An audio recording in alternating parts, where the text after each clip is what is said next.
Oi, gente! Hoje vamos falar um pouco mais aprofundado da função de cada agente de um fundo. Então, Luiz, você sabe qual o papel dos principais agentes envolvidos no funcionamento de um fundo?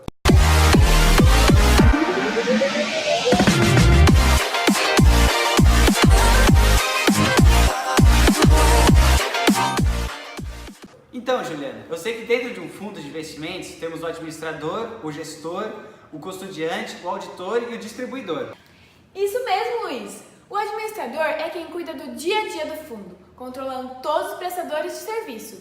Ele é responsável pela constituição do fundo e também por divulgar informações e prestar contas aos reguladores e cotistas. De forma geral, ele tem o papel de zelar pelo bom funcionamento do fundo, defender os interesses dos cotistas e garantir que tudo esteja de acordo com a legislação. Outro personagem importante em um fundo é o gestor, que na verdade é um termo utilizado para designar a empresa ou pessoa responsável por definir a estratégia de escolher e realizar os investimentos do fundo.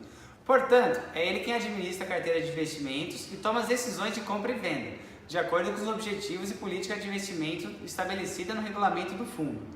Nesta mesma linha de raciocínio, existe também o custodiante, que é uma empresa responsável por guardar os ativos que compõem a carteira do fundo de investimentos. Além de fazer a guarda dos ativos do fundo, cabe ao custodiante enviar diariamente um inventário com dados para o gestor e o administrador do fundo. Luiz, existe também o distribuidor.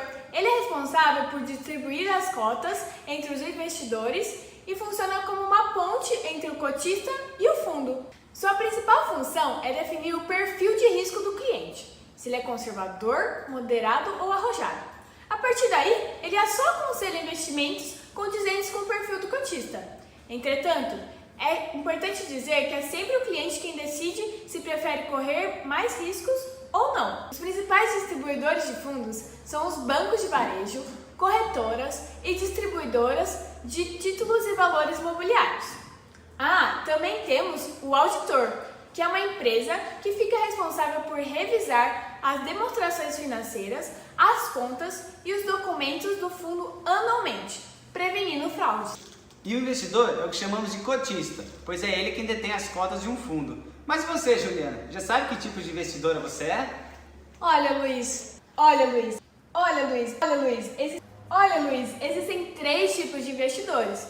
O conservador, que prioriza a preservação dos seus recursos acima de tudo, não assume riscos que possam comprometer o seu patrimônio, ainda que a rentabilidade seja baixa, e é o que menos tolera perdas e falta de liquidez. Existe também o moderado, que assume um pouco mais de risco, mas ele busca por uma rentabilidade superior à média do mercado. Ele dá importância à segurança, por isso ele busca investir de forma equilibrada, ou seja, uma carteira diversificada. E também temos o arrojado, que ele assume riscos mais altos em busca da maior rentabilidade possível. Ele entende que as oscilações diárias do mercado é suavizada no médio e longo prazo. Ele tem muito bom conhecimento do mercado. Eu diria que eu sou moderada. E você? Fica difícil responder, mas eu diria que sou mais arrojado. Eu sei, Juliana, o meu tipo de investidor, mas você sabia que os fundos podem ser fechados ou abertos?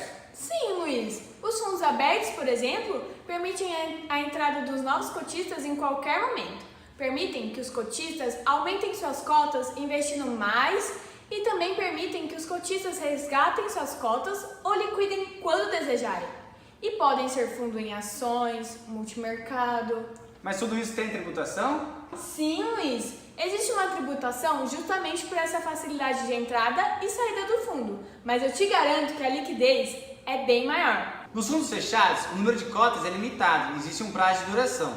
Diferentemente dos fundos abertos, nos fechados não é permitida a entrada e saída de cotistas a qualquer momento, e as cotas somente são resgatadas ao término do prazo de duração do fundo, ou em virtude de sua eventual liquidação.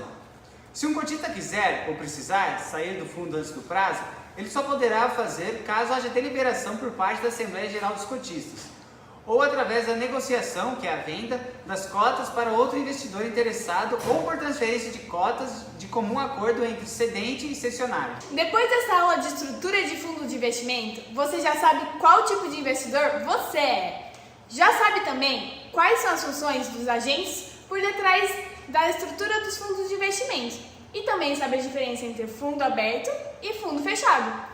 Deixe seu like aqui no vídeo. Qualquer dúvida que tiverem, comentem. Se inscreva no nosso canal para acompanhar os próximos vídeos que vem por aí sobre o mercado financeiro. Esperamos vocês!